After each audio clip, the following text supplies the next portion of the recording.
कोणत्या मुद्द्यांवर त्यांना भूमिका घ्यावी लागली किंबहुना कोणचा मुद्दा रास्त होता, इतकं डिटेल जजमेंट मला असं वाटतं या देशाच्या इतिहासामध्ये पहिल्यांदा कोणीतरी अध्यक्ष म्हणून आपली जबाबदारी पार पाडली असेल।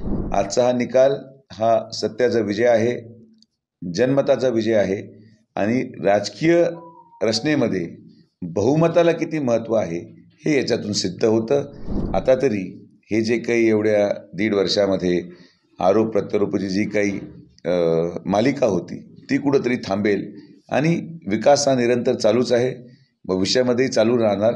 मला असं वाटतं माननीय विधानसभा अध्यक्षांनी जो दिलेला निकाल आहे त्या निकालाचं आम्ही स्वागत करतो। अवघ्या 1.25 तास पूर्ण निकालाचं वाचन माननीय अध्यक्ष महोदयांनी केलं।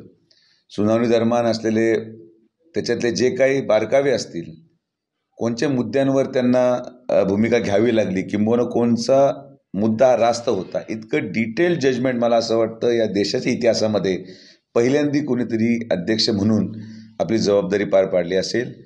आजचा हा निकाल हा सत्याचा विजय आहे, जनमताचा विजय आहे आणि राजकीय रचनेमध्ये बहुमताला किती महत्त्व आहे हे याच्यातून सिद्ध होतं। मला असं वाटतं की आता तरी हे जे काही एवढ्या 1.5 वर्षामध्ये आरोप प्रत्यारोपाची जी काही मालिका होती ती कुठंतरी थांबेल आणि विकास हा निरंतर चालूच आहे, भविष्यामध्येही चालू राहणार।